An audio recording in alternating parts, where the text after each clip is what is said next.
This is the time in which they try to trick and trap him. They go, Jesus, should we pay taxes to Caesar?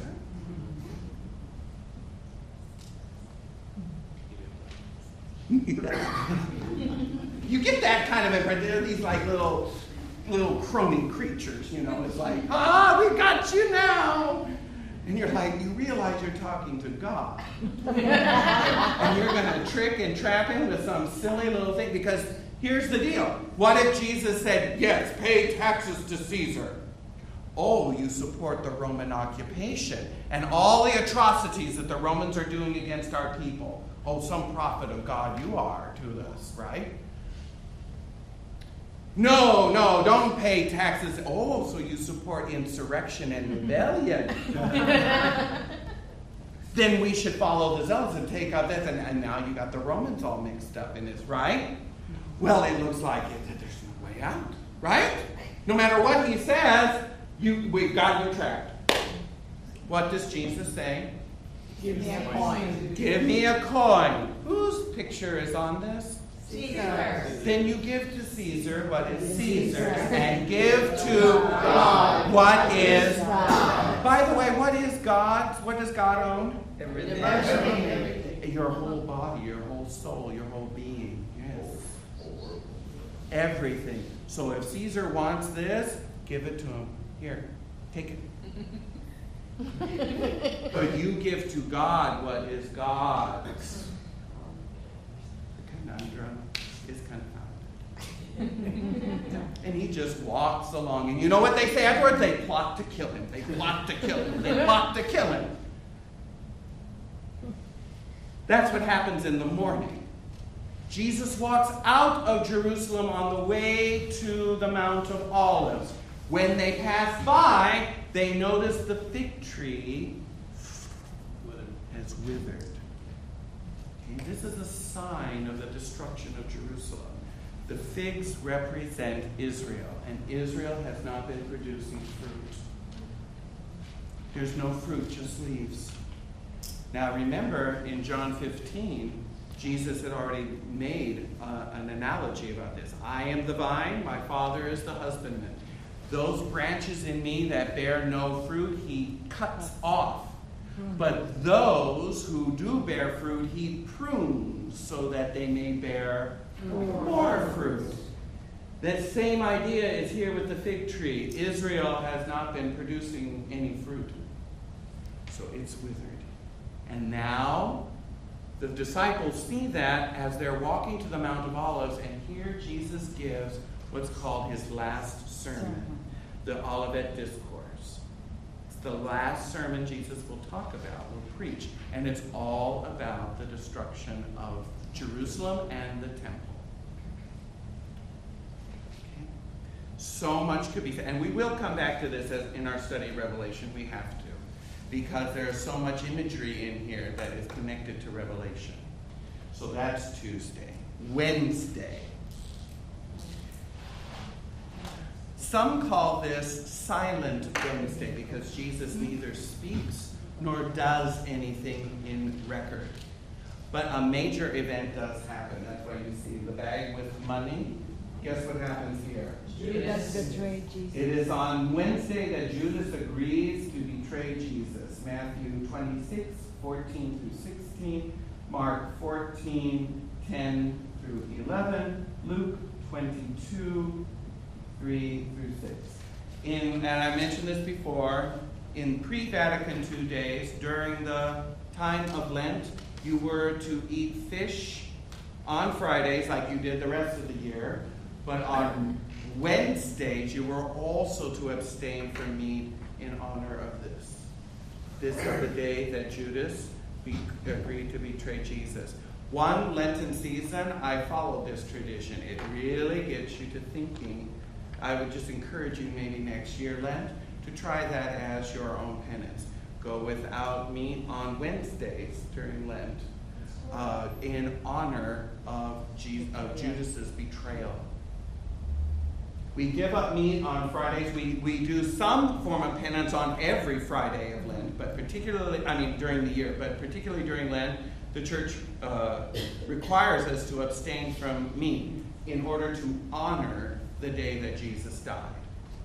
Okay? We do that all throughout the year. But particularly during Lent, we are to abstain from meat on Friday. During the rest of the year, you can still do that as your form of penance or something else, some form of prayer, almsgiving, or fasting. Okay?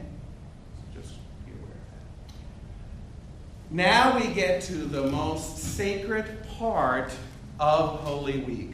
This is called the Triduum. These 3 days are called the Triduum. Which is simply Latin for 3 days. Triangle, tricycle, how many are in there? 3. Duum, day. Okay, it's 3 days, that's all it means. It's the sacred Triduum. It's the 3 days that are the most holy of our tradition. And why? Because it's on Thursday that Jesus performs the last Passover and the first Mass. He also not only does he institute the Eucharist, but he ordains his apostles to follow him. Do this in right. It's where he initiates the new covenant, born out of the old. Because what is the meal that they're celebrating? Passover. Jews to this day, this week, will celebrate Passover. Today. Second day of Passover. Yes, that's another important thing. Passover wasn't just one day, it was like a week long. But why don't we use the unleavened bread to eat the regular bread? No, we don't. No, we don't. In Mass, we use unleavened bread, just like the Jews did during Passover. It's just flour and water. Matzos are just flour and water. Baked. It's just baked flour and water. Same thing that we use in communion wafers. Same thing. Because it comes from the same idea. So, what are the scriptures here? Matthew 26. 17 through 30, Mark 15, the whole chapter, 1 through 47, Luke 22, 66 through 23, 56, and John 18, 28 through 1937. Because it's also on Thursday evening, after the meal, Jesus goes to the garden to pray, Gethsemane. He is greeted by Judas, who kisses him to identify him. He is arrested. The disciples flee. And he is taken to his kangaroo court. There is so much that could be said about the trial of Jesus. Everything about it was wrong. From a legal standpoint in the Old Testament, you can go through law after law after law. For example, according to the Old Testament, trials should never occur at night. They were always to occur during the day. Jesus' trial happened at night. You should never use false witnesses in a trial.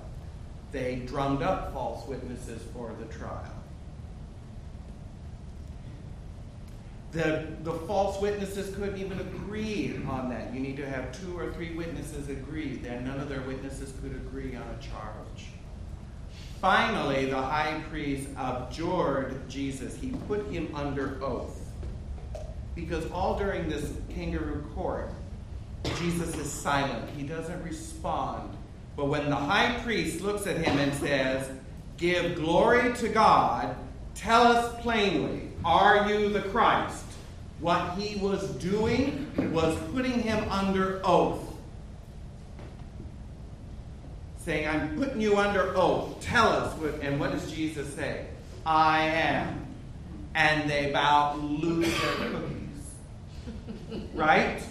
They rip their garment. What need have we of witnesses? We've heard the charge, which is blasphemy.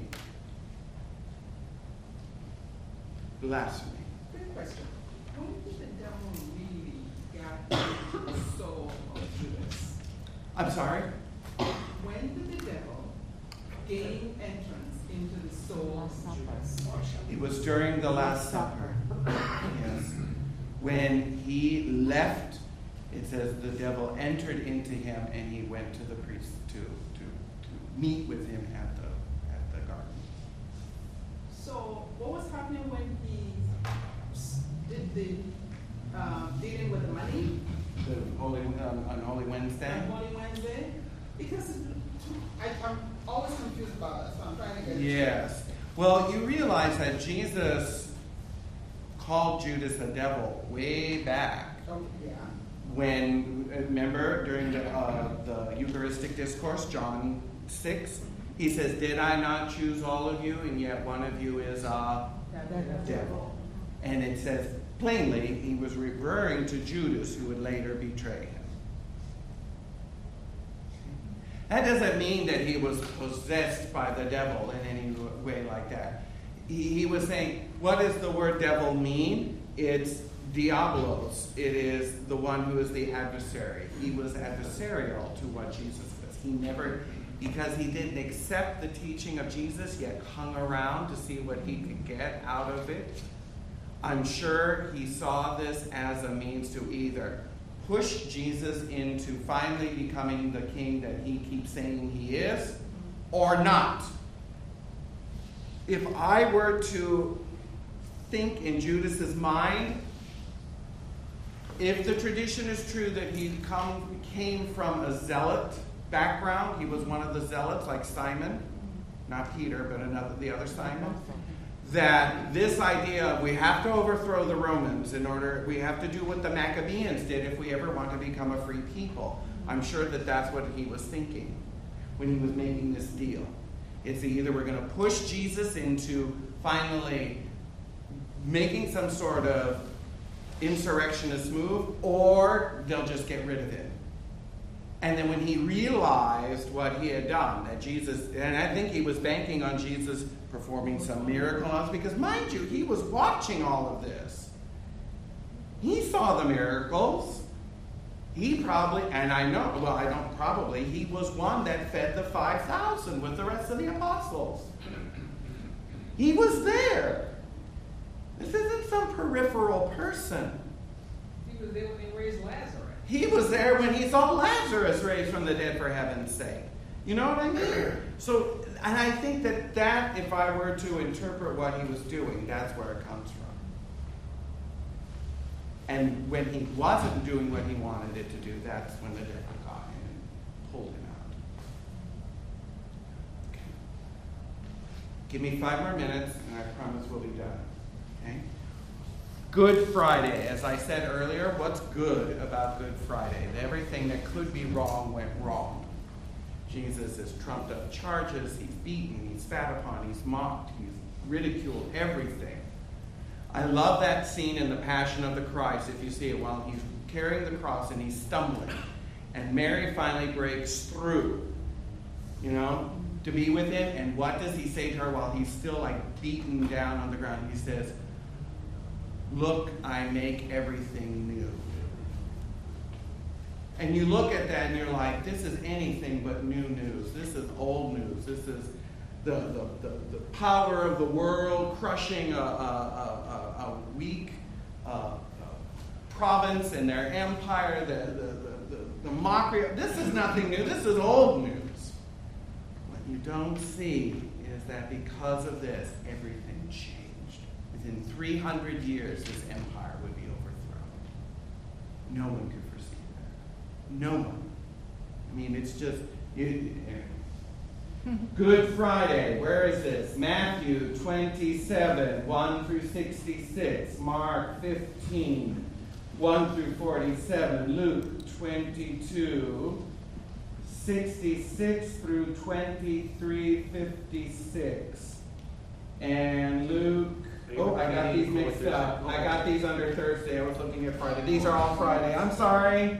This is 1828 through 1937. Good Friday, on the other hand, Thursday is, this is right, this is not, this is not, this is not. Sorry. Thank you. Thursday would be 14, 12 through 26, 22, 7 through 23, and John 13, 1 through 30. There we go. Okay? Now, there is no gospel record of what happened on Holy Saturday. There's no gospel record. What did they do? They just waited. Holy waiting. They just waited. There was nothing to do because that day was the Sabbath. You don't do any work. They couldn't go to the garden. They couldn't attend to Jesus. This was their Sabbath day. That's why they took him off of the cross so quickly, because the Sabbath was coming. You can't do any work. So if you want to bury him, you better do it now before the sun sets. Because once that sun sets, no working for you. Otherwise the Pharisees would be all over you like ugly on a bug. Right? And look what they did to Jesus when he was eating grain on the Sabbath. You know? See what I mean? You don't mess with this crowd. But Jesus wasn't doing nothing. This is the part in which Jesus descended into hell. And that is found in 1 Peter 3, 18 through 22, and again in Ephesians 4, 7 through 9. We have no time to go over that, but I encourage you to read that. That is the part of the creed, and those are the verses where you can find what Jesus did during this time. Preaching to the souls of the righteous and liberating them from what was then called the bosom of Abraham, or otherwise known as the limbo of the fathers. To do what? Bring him into paradise, bring him into heaven. Because Jesus said to the good thief, today you'll be with me in paradise. Okay? So he first descended and then ascended with these souls into heaven. He opened the gates of heaven during this time. So he wasn't doing nothing. He was